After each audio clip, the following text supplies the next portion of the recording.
gente meditou sobre os elementos essenciais da ressurreição de Jesus e agora à noite a gente vai ver as implicações da ressurreição de Jesus para a nossa vida cristã. O texto que a gente vai meditar nele é o texto do Evangelho de João, Evangelho de Jesus, segundo escreveu João, capítulo 20. Eu vou ler do verso 19 até o verso 31. João, capítulo 20, do verso 19 até o verso 31.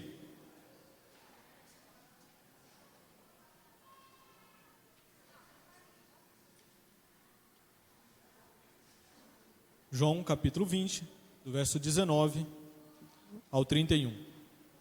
Todos encontraram? Diz assim a palavra do nosso bom Deus. Ao cair da tarde daquele dia, o primeiro da semana, trancadas as portas da casa onde estavam os discípulos, com medo dos judeus, veio Jesus, pôs-se no meio e disse-lhes: Paz seja convosco. E dizendo isso, lhe mostrou as mãos e o lado. Alegraram-se, portanto, os discípulos ao verem o Senhor. Disse-lhes, pois Jesus, outra vez: Paz seja convosco. Assim como o Pai me enviou, eu também vos envio.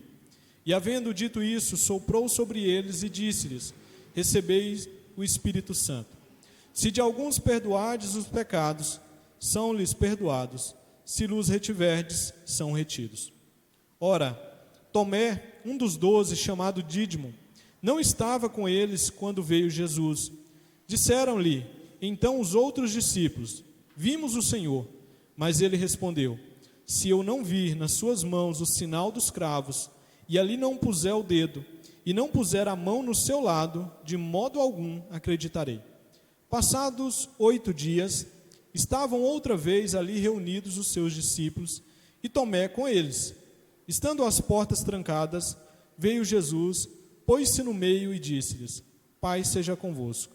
E logo disse a Tomé: Põe aqui o dedo e vê as minhas mãos. Chega também a mão e põe-na no meu lado. Não sejas incrédulo, mas crente. Respondeu-lhe Tomé: Senhor meu e Deus meu. Disse-lhe Jesus: Porque me viste e creste? Bem-aventurados os que não viram e creram. Na verdade, fez Jesus diante dos discípulos muitos outros sinais que não estão escritos nesse livro. Esses, porém, foram registrados para que creais que Jesus é o Cristo, o Filho de Deus, e para que crendo tenhais vida em seu nome. Vamos orar mais uma vez, pedir a Deus para nos conduzir nesse momento de exposição da sua palavra. Pai, nós estamos diante do texto, diante da tua palavra. Esse texto foi lido e nós estamos com o nosso coração alegre, nós estamos com o nosso coração disposto a ouvir a palavra do Senhor. Que o teu Santo Espírito venha trazer-nos entendimento, a iluminação necessária, pois essa é a tua palavra e essa é a revelação do Senhor para as nossas vidas. E agora nós carecemos da iluminação do teu Santo Espírito, para que o texto possa ser claro à nossa mente, para que o texto possa aquecer o nosso coração, para que nós sejamos transformados pela palavra do Senhor, instruídos pela palavra do Senhor, corrigidos pela palavra do Senhor, e para que nós coloquemos em prática a palavra do Senhor em nossas vidas. Que o teu Santo Espírito venha nos auxiliar, venha nos conduzir nesse momento de reflexão da palavra do Senhor. É no nome de Jesus Cristo que nós oramos ao Senhor. Amém. Meus queridos, será que a ressurreição de Cristo, ela é importante? Faz realmente alguma diferença Jesus ter ressuscitado dentre os mortos? Será que há alguma diferença para a nossa vida? Será que ela realmente é importante para nós? Nós podemos dizer biblicamente que sim. É importante e a ressurreição de Jesus, ela faz toda a diferença na vida dos cristãos. E a gente consegue ver a importância da ressurreição de Jesus pelo fato de encontrarmos dentro da Escritura textos que falam sobre a necessidade e sobre a importância da ressurreição para a vida dos cristãos. Por exemplo, nós encontramos o apóstolo Paulo na sua carta aos Coríntios, onde ele dedica um capítulo inteiro para argumentar sobre a ressurreição de Jesus, que é o capítulo 15 da carta de Paulo aos Coríntios. Ele não só fala sobre a importância, mas ele também fala das implicações da ressurreição de Jesus para a vida da igreja e para o bom andamento da nossa caminhada cristã. Também todos os 4 evangelhos, eles fazem questão de registrar a ressurreição de Jesus. E isso nós podemos ver aqui no Evangelho de Jesus, segundo escreveu o evangelista João. Antes de entrarmos na exposição do texto que acabamos de ler, eu quero recordar com os irmãos alguns elementos do contexto em que essa passagem ela está inserida, para que nós possamos entender melhor aquilo que o texto bíblico tem registrado e tem a nos ensinar nessa noite. O capítulo 19 de João, ele nos fala da morte e da crucificação de Jesus. E aqui, quando a gente lê esse capítulo, nós iremos perceber que a morte de Jesus e a crucificação de Jesus, ela deixou os discípulos de Jesus espantados com aquilo que aconteceu. Por mais que Jesus ele tenha falado sobre a sua morte, sobre a sua ressurreição, os discípulos, eles na verdade não estavam esperando a realidade da morte e muito menos da ressurreição de Jesus. Na cabeça dos discípulos era quase que inconcebível o Cristo, o mestre deles, vir a morrer na cruz do Calvário, como aconteceu naquele episódio. Se a morte não era tanto aceito ou entendido pelos discípulos, imagina a ressurreição. Os textos dos evangelhos, eles nos mostram que os discípulos, eles não tinham a expectativa da ressurreição de Jesus dentre os mortos após a ressurreição de Jesus. Donald Carson, importante comentarista e estudioso do Novo Testamento, ele afirma que essa falta de expectativa dos discípulos, ela pode ser evidenciada na postura que eles adotaram quando Jesus foi sepultado. Não realizaram nenhuma festa no cenáculo, cumprimentando uns aos outros e dizendo, olha, mal posso esperar até o domingo de manhã. Ao contrário disso, os discípulos ficaram profundamente tristes com temor de que no próximo passo as autoridades judaicas se voltariam contra eles. O cenário em que esses discípulos estavam era de espanto e medo diante do que havia acontecido com o Messias, do que havia acontecido com o mestre deles ali na cruz do Calvário. Por isso, ao olharmos para a narrativa da ressurreição de Jesus nos evangelhos, nós podemos ver que ela se concentra especialmente no tratamento que Jesus vai ter que ter com os seus discípulos. O capítulo 20 do Evangelho de João, ele se dedica a nos mostrar a ressurreição de Jesus e as suas manifestações aos seus discípulos. Do verso 1 até o verso 9, nós podemos ver dentro desse texto a descoberta do túmulo vazio de Jesus. Do verso 10 até o verso 18, nós encontramos uma narrativa acerca do aparecimento de Jesus para Maria Madalena. Do verso 19 ao 29, João relata sobre o aparecimento de Jesus aos discípulos e depois a Tomé. Então, trazendo um quadro geral, à luz dos 4 evangelhos, nós podemos ver os seguintes acontecimentos dentro da narrativa da ressurreição de Jesus. No primeiro domingo da ressurreição, surgem as notícias sobre o túmulo vazio e as aparições de Jesus. Ele aparece a algumas mulheres, Pedro e João viram o túmulo vazio, Jesus ele aparece a Pedro e depois os 2 discípulos na estrada de Emaús. E aí surge o aparecimento de Jesus aos discípulos e a Tomé em uma casa fechada. Esse é o contexto do texto que nós acabamos de ler. Qual é a mensagem desse texto que nós podemos extrair e meditá-la para as nossas vidas? Esse texto ele nos permite refletir sobre as implicações da ressurreição de Jesus para a vida cristã. E a gente pode ver isso por meio de 3 apontamentos. Eu quero destacá-los e pensá-los com vocês nessa noite. Em primeiro lugar, do verso 19 até o verso 23, nós podemos ver que a ressurreição de Jesus, ela impulsiona a existência da igreja. Se não fosse a ressurreição de Jesus, a gente não poderia viver como igreja, a gente não ouviria falar sobre a existência da igreja. Então isso aqui vai ficar claro para a gente do verso 19 ao 23. A ressurreição de Jesus, ela impulsiona a existência da igreja. É a primeira implicação que a gente tem desse texto sobre a ressurreição de Jesus.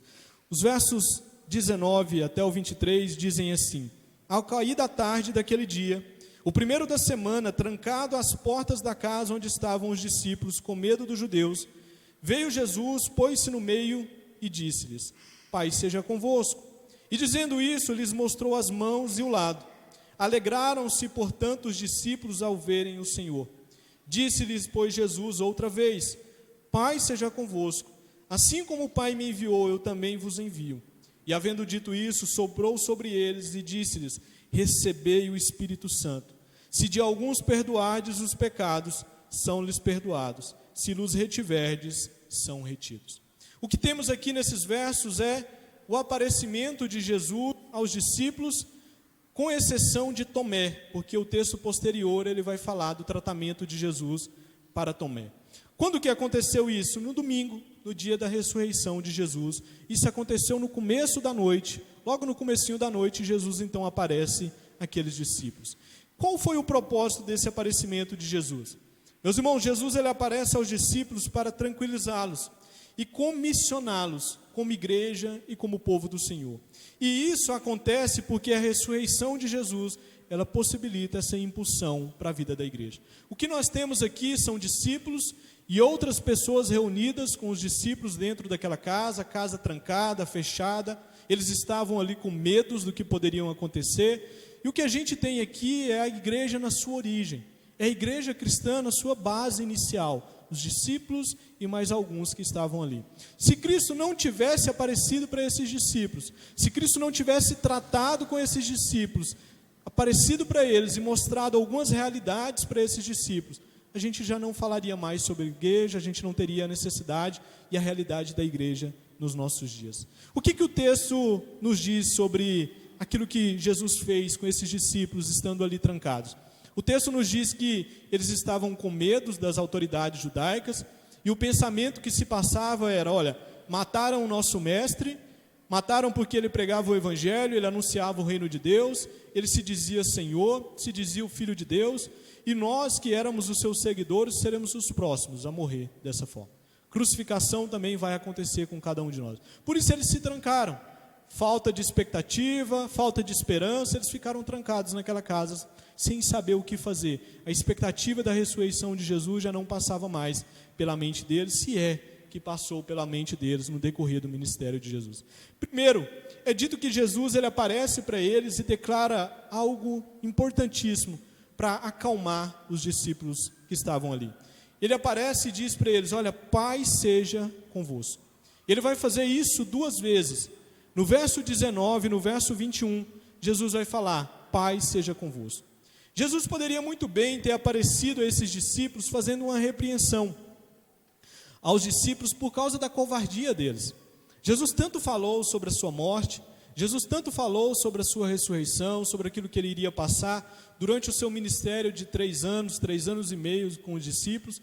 A melhor faculdade teológica que aqueles discípulos haviam presenciado, haviam assistido, o melhor professor de teologia estava com eles. Mas foi Cristo morrer, parece que eles não tinham ouvido falar dessa realidade.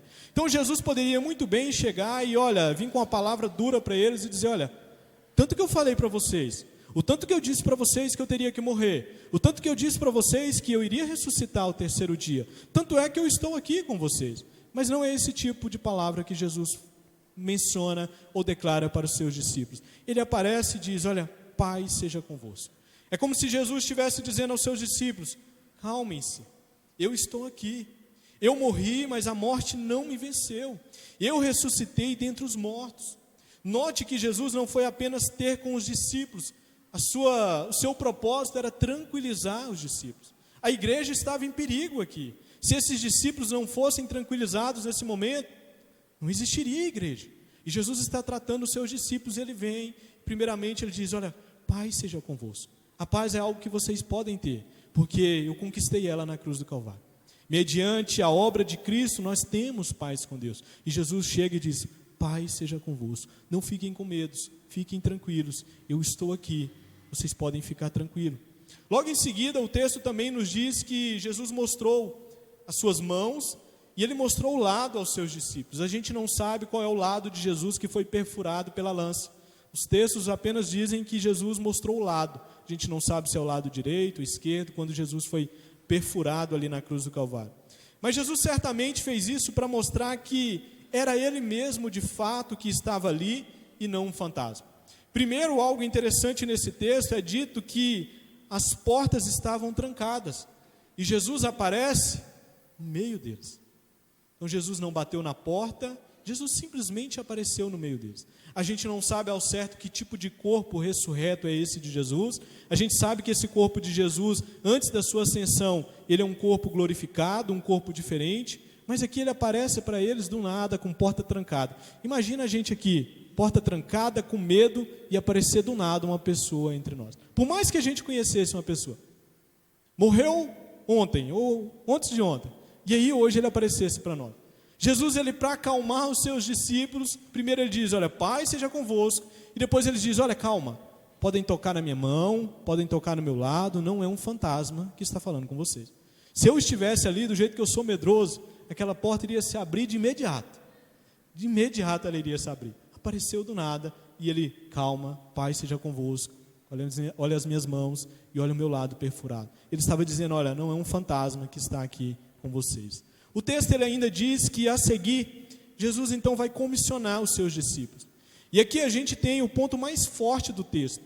É como se a gente tivesse o clímax do texto sendo apontado para a gente, o ápice da narrativa sendo apontado para a gente. E o que Jesus vai fazer? Ele vai comissionar os seus discípulos. E aqui a gente tem Jesus afirmando aos seus discípulos que, assim como o Pai o enviou, ele também estava ali para enviar os seus discípulos. Em outras palavras, o Cristo ressurreto, meus irmãos, ele é aquele que tem todo o poder para comissionar a sua igreja.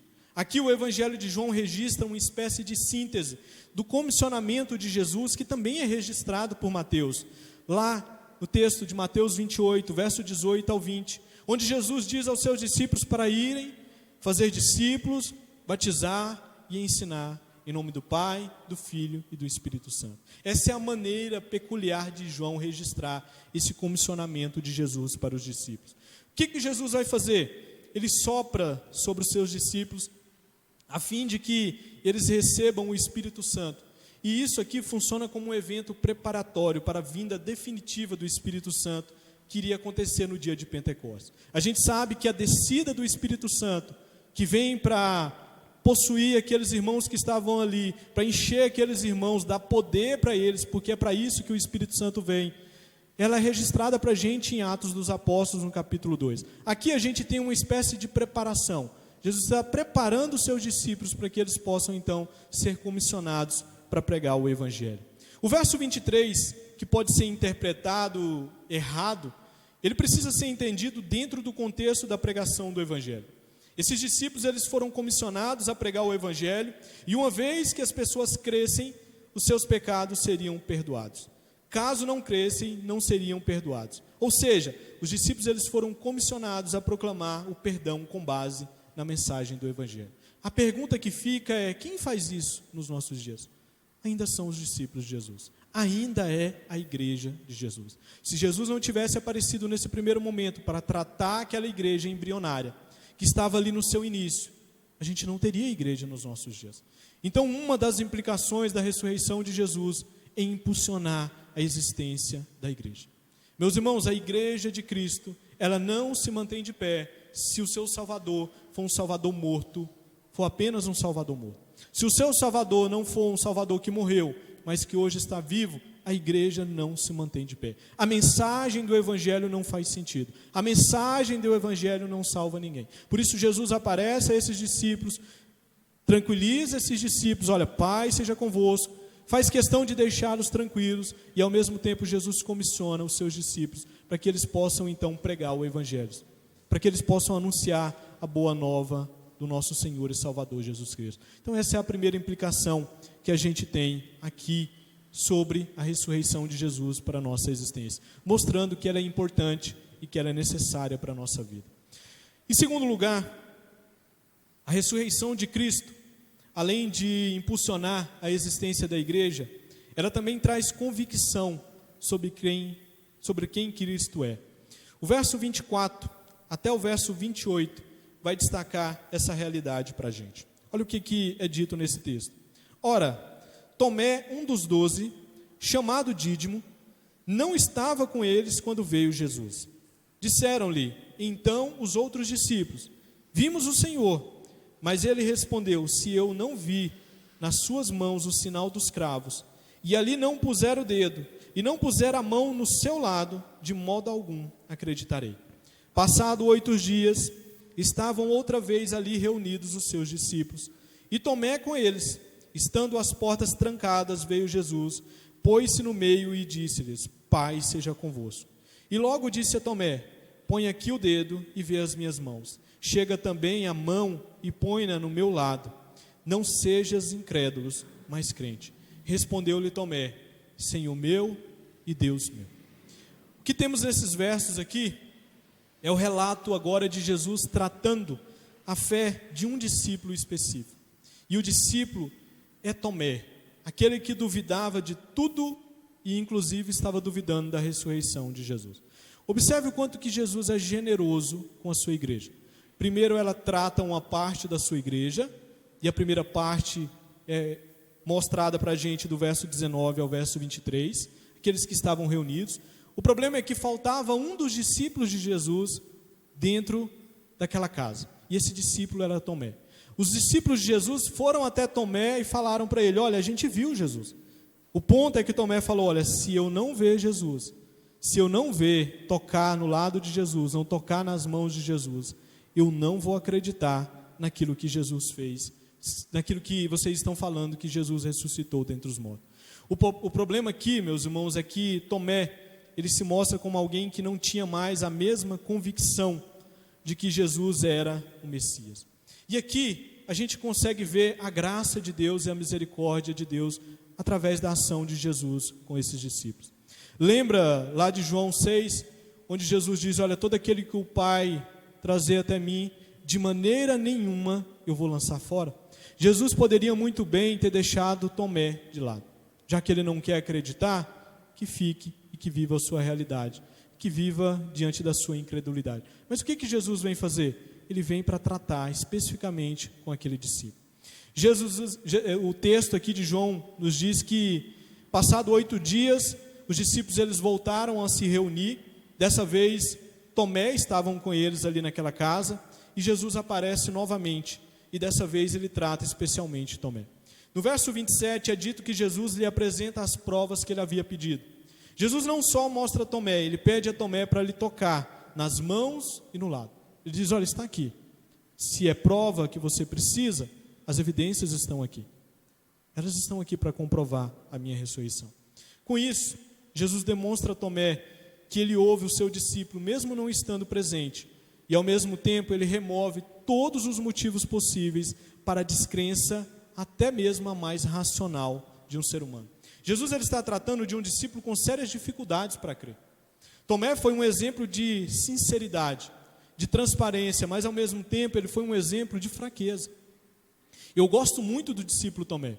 Ele faz algumas perguntas para Jesus que faz com que a gente aprenda algumas coisas de Jesus que, se outros não fizessem, se ninguém fizesse, passariam despercebidos.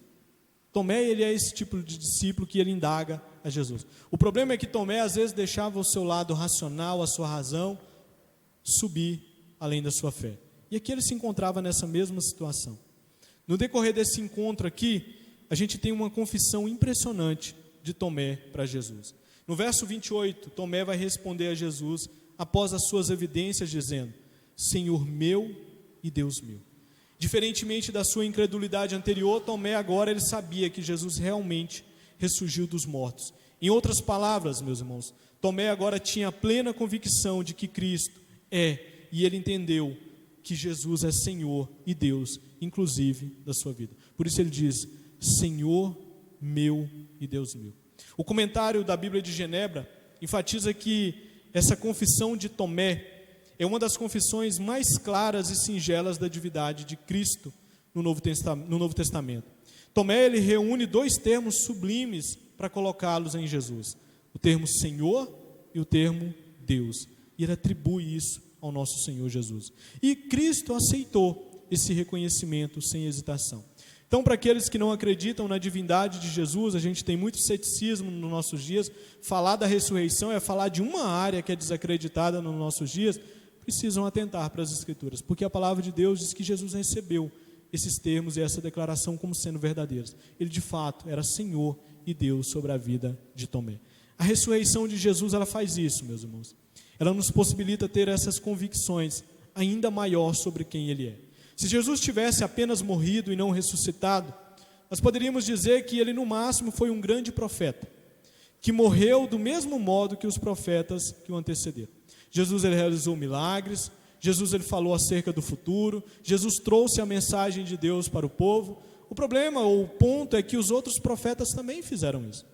E aí, se Jesus morresse e não tivesse ressuscitado dentre os mortos, pronto, Jesus seria apenas mais um profeta. Assim como o judaísmo acredita. Aqueles que ficam presos ao judaísmo e não acreditam em Jesus como o Messias prometido, eles dizem, olha, Jesus é um importante profeta, mas não passa disso. A gente sabe biblicamente que ele não é apenas um profeta. Ele é também sacerdote e ele também é rei. E mais, ele é o Filho de Deus encarnado que habitou entre nós. Que morreu, mas morreu com um propósito muito claro, de perdoar os nossos pecados, de se fazer pecado por nós, de aplacar a ira de Deus que era para ser direcionada sobre eu e vocês. Mas ele ressuscitou também dentre os mortos. E ele vive pelos séculos dos séculos. Esse Cristo ressurreto, quando ele se apresenta para Tomé, ele trata dos seus discípulos e ele permite que o entendimento dos seus discípulos pudessem crescer um pouco mais. Eles tiveram que ter agora a certeza que de fato Jesus era Senhor e era Deus sobre a vida deles. A ressurreição de Jesus, ela tem essa implicação para as nossas vidas. Ela traz mais conhecimento acerca de quem é Cristo para a vida da igreja e para a vida de cada um de nós. Então essa é a segunda implicação que a gente tem da ressurreição de Jesus. Por fim, a última implicação a ser destacada aqui, ela vai do verso 29 até o verso 31. E a implicação que a gente tem aqui é que a ressurreição de Jesus, ela alimenta a nossa crença no Evangelho de Jesus. Olha o que é dito para a gente nesses versos. Disse-lhe Jesus, porque me viste e creste, bem-aventurados que não viram e creram. Na verdade, fez Jesus diante dos discípulos muitos outros sinais que não estão escritos neste livro. Esses, porém, foram registrados para que creais que Jesus é o Cristo, o Filho de Deus, e para que crendo tenhais vida em seu nome. Nesses versos, João ele vai transpor o milagre da ressurreição de Jesus, junto com os outros milagres que Jesus fez, para a realidade dos leitores desse Evangelho. Para nós, como igreja, esse Evangelho foi providenciado por Deus para que chegasse aos nossos dias, para quê? Para registrar os milagres de Jesus, aquilo que Jesus fez, o seu ministério na face da terra. A ideia aqui é de que nós não devemos invejar Tomé e os discípulos pelo fato deles terem visto Jesus, o Jesus ressuscitado. A prova disso é que foi por isso que João escreveu esse Evangelho. Não é necessário ver Jesus Cristo para crer. Sem dúvida, foi uma bênção aos primeiros cristãos verem e saber que Jesus estava vivo. Imagina se nós pudéssemos ter essa oportunidade de presenciar o Cristo ressurreto, poder ver Jesus ressuscitado dentre os mortos. Mas essa é uma realidade que não é presenciada para nós, a não ser que você já viu Jesus. No meio evangélico tem gente aí que diz que já viu Jesus. Eu não tive esse privilégio de ver Jesus, espero um dia vê-lo. Mas o ponto que é colocado aqui para a gente no Evangelho de João é que não é no ver que nós precisamos estar fixados, mas é no crer que nós precisamos estar fixados. A nossa fixação deve ser no crer do Evangelho de Jesus. Então o Evangelho de Jesus é um Evangelho que nos chama a crer, ainda que a gente não consiga ver. Ainda que você não consiga ver o Cristo ressurreto, ainda que Ele não apareça para você, você precisa crer na ressurreição de Jesus, você precisa crer que Ele ressuscitou dentre os mortos. Notem que no verso 29, Jesus diz a Tomé que bem-aventurado são os que não viram e creram na ressurreição de Jesus. Tomé precisou ver para crer. Jesus ele altera a ordem aqui e diz que felizes são os que creem sem ver o Cristo ressurreto. Obviamente que Jesus ele não está ensinando aqui uma fé cega. A razão ela é de suma importância no nosso ato de crer. A gente não precisa abandonar a nossa razão para crer naquilo que o Evangelho nos ensina. John Stott ele tem um livro famoso, que o tema do livro é crer é também pensar. O ato de crer é pensar. Às vezes as pessoas têm uma ideia que você ter fé é você dar um salto no escuro, e aí você ignora um monte de realidade, você não consegue raciocinar sobre ela, e por aí vai. E aí o nosso contexto atual diz, olha, não dá para ser duas coisas, não dá para ser crente e inteligente. Ou você é crente ou você é inteligente, porque as duas coisas não andam junto. Porque parece que é uma desconexão entre fé e razão. Não é isso que Jesus está colocando aqui. O problema aqui é quando a nossa razão ela é elevada à nossa capacidade de crer. E aí Jesus ele está alterando. É crer para que vocês possam entender aquilo que o Evangelho tem a ensinar. É crendo que vocês entendem a mensagem do Evangelho de Cristo. É no ato de crer, porque é obra do Espírito Santo na nossa vida. É Ele quem vem em nós, gera essa crença em nós, e diante disso, paulatinamente, diariamente na nossa caminhada, Ele vai nos despertando para que nós possamos aprender mais sobre o nosso Senhor. E aí a gente vai entendendo melhor a cada dia como é a fé cristã e como que ela se encaixa perfeito dentro dessa perspectiva bíblica que nos é apresentada. A realidade, meus irmãos, é que hoje Cristo ele não é mais visível como foi para os discípulos. Não podemos contemplá-lo realizando os mesmos sinais que o Evangelho de João registrou. No entanto, pela providência de Deus, o Espírito Santo ele inspirou o apóstolo João e ele inspirou os demais autores bíblicos para que fosse registrado fielmente aquilo que nós precisamos crer a fim de termos a vida eterna. Por isso que a palavra de Deus era a nossa regra de fé e prática. Nós precisamos crer naquilo que a palavra de Deus nos manda crer. Eu gosto muito desse texto aqui, onde João diz, olha, na verdade, Jesus fez diante dos discípulos muitos outros sinais que não estão escritos nesse livro. E ele vem e diz, esses, porém, foram registrados para que creais que Cristo Jesus é o Cristo, o Filho de Deus, e para que crendo tenhais vida eterna. Tem muita gente que tem um monte de experiência religiosa e eles querem que a gente acredite na experiência religiosa que ele tem. É claro que eticamente eu não posso dizer para ele, olha, é falsa a sua experiência. Mas eu não tenho a obrigação de acreditar na experiência religiosa de alguém que diz que viu Jesus, que Deus fala com ele todos os dias pessoalmente, parece para ele, ele não lê a palavra de Deus, mas Deus aparece para ele, fala com ele todos os dias. Eu preciso de crer nisso? Não. Vou me tornar um incrédulo por não crer nisso? Não. O que eu preciso de crer? Na palavra de Deus. João diz, olha, foram muitos os milagres que Jesus fez. Muito mais do que esses que eu registrei. Mas eu registrei esses daqui, para que vocês vejam eles, percebam eles através da revelação divina e creiam neles. A gente precisa de crer no que está na palavra de Deus. É só a escritura, meus irmãos. A Bíblia é a nossa regra de fé e prática. Ela que nos diz o que nós devemos crer e o que nós devemos deixar de crer. Então eu não preciso acreditar nessas experiências que as pessoas contam por aí. Às vezes eles até ficam chateados com a gente. Ah, mas o tal do presbiteriano não acredita nisso, em revelação e nisso. Irmãos, eu não acredito mesmo. Eu acredito na revelação divina que está registrada na palavra de Deus. Eu acredito nela, porque é ela que me diz para crer. Para crer nela, nesse pacote. Esse pacote aqui eu compro ele completo. De Gênesis a Apocalipse. Tenho dificuldade de interpretação em alguns textos? Tem. Mas a dificuldade é minha, não está no texto. Não é a dificuldade da revelação. A dificuldade às vezes é minha. Mas eu compro o pacote completo. Eu já brinquei aqui, eu disse, olha, se o texto dissesse que fosse Jonas que engoliu um grande peixe, ok, eu acreditaria. Se foi um lambari que engoliu Jonas, ok, qual que é a dificuldade de Deus fazer isso? Se a palavra de Deus está dizendo, eu creio nisso. Esse é o ponto que é colocado aqui no texto por João. Então nós precisamos estar firmes na palavra de Deus. Existem muitos argumentos hoje contra a ressurreição de Jesus. Hoje de manhã a gente viu os elementos que são essenciais à ressurreição de Jesus. A gente tem testemunhos históricos, testemunhos oculares que viram a ressurreição de Jesus. Ela faz parte do pacote completo das Escrituras. Se você tira a ressurreição de Jesus, você pode abandonar todas as Escrituras, pode abandonar todos os textos. E além disso, tem argumento do além dos fatos. Se Cristo não ressuscitou, a gente pode viver à vontade, tranquilo, comer, beber e morrer porque acabou. Existem muitos argumentos, mas nós somos chamados a crer mediante aquilo que a palavra de Deus nos registra. Tomé teve que ver o Cristo ressurreto, mas Jesus vira para ele e diz, olha, bem-aventurado são os que não viram e creram. Nós somos bem-aventurados.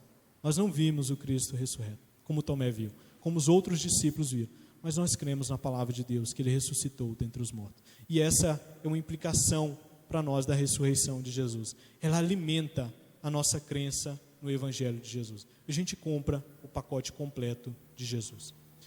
Dito todas essas coisas, quero então finalizar trazendo algumas aplicações práticas desse texto para a nossa vida. Primeiro, o cristianismo, meus irmãos, é uma religião de ressurreição. Lembre-se disso. O cristianismo é uma religião de ressurreição. Por isso ele é diferente de todas as outras religiões. Nós não adoramos um Senhor que esteve vivo e está morto, mas um Senhor que esteve morto, mas que está vivo. Esse é o grande diferencial da fé cristã. Hoje de manhã a gente falou sobre isso. As outras religiões você pode ir atrás dos seus líderes. Os túmulos estão lá. Os restos mortais dos seus líderes estão lá. Os túmulos estão lá. Mas vai lá no túmulo de Jesus. Você não vai encontrá-lo. Está vazio o túmulo de Jesus. Então a gente acredita num Senhor que esteve morto, mas hoje ele está vivo. Essa é a diferença da fé cristã. Então, uma vez que a fé cristã é uma religião de ressurreição, nós precisamos sempre que possível rememorarmos a ressurreição de Jesus, sabendo que ela dá sentido à nossa vida, ela dá sentido à nossa morte, à nossa fé, à nossa esperança, e ela nos traz conforto. É porque ele vive que nós podemos crer no amanhã. Se ele não estivesse vivo, não haveria esperança do amanhã para cada um de nós. Então, o nosso destino final, meus irmãos, não é a sepultura, mas sim a eternidade com Cristo ressurreto. A sepultura não é o seu destino final. Você vai morrer. Eu não estou profetizando, não. Tá? Pode ficar tranquilo. Mas você vai morrer. Esse que vos fala aqui também vai morrer. Se Cristo não voltar, eu vou morrer. Mas podem ficar tranquilos que a sepultura não é o destino final para mim. A eternidade é o destino final para a minha vida. Porque eu sei em quem tenho crido. Nós sabemos em quem nós temos crido. E nós cremos num Cristo ressurreto dentre os mortos. Por isso que a gente precisa sempre rememorizar essas doutrinas para a nossa vida. Por isso que são essenciais. Por isso que numa data como essa, a gente hoje 2 sermões sobre ressurreição. Um pela manhã e outro aqui à noite. Porque é importante para a nossa caminhada. Segundo, a nossa fé ela não deve ser só no Cristo que morreu, mas também no Cristo que ressuscitou. Pacote completo. Não sejamos como Tomé, mas sejamos como crentes. Sejamos crentes. Não ignorem a ressurreição de Jesus do pacote. Não façam como os cristãos de Corinto. Que olha, no Cristo morto, na obra de Cristo na cruz eu acredito. Mas na ressurreição, a ciência não consegue repetir esse fato. Então não dá para acreditar. Compre o pacote completo. Não dá para pegar uma coisa e não pegar outra. Como igreja e povo de Deus, a certeza de que Cristo vive deve ser um estímulo, meus irmãos, para a nossa consagração a Deus. Não estamos aqui nessa noite perdendo o nosso tempo. Estamos adorando ao Cristo que venceu a morte, que reina sobre nossa vida, que reina sobre essa igreja. A Ele seja a honra, a Ele seja a glória, a Ele seja o nosso louvor para todos sempre. Amém. É a esse Cristo que nós estamos aqui nessa noite para cultuar. Então, ter consagração como igreja, tempo de adoração ao Senhor, faz todo sentido para a fé cristã. Porque nós estamos adorando aquele que está vivo e que vive pelos séculos dos séculos. Diferente das outras religiões, que se juntam para falar de um líder morto, para falar de um líder que não está vivo. Nós não, nós estamos aqui nessa noite adorando aquele que está vivo e vivo pelo século dos séculos, que é Senhor da nossa vida e que é Senhor dessa igreja. Amém, meus irmãos? Vamos orar? Pai, nós agradecemos o Senhor por esse momento de exposição e reflexão na Tua palavra. Que Teu Espírito Santo venha fazer com que essas verdades sejam aplicadas ao nosso coração. Que nós possamos a cada dia viver de acordo com essas verdades para a nossa vida.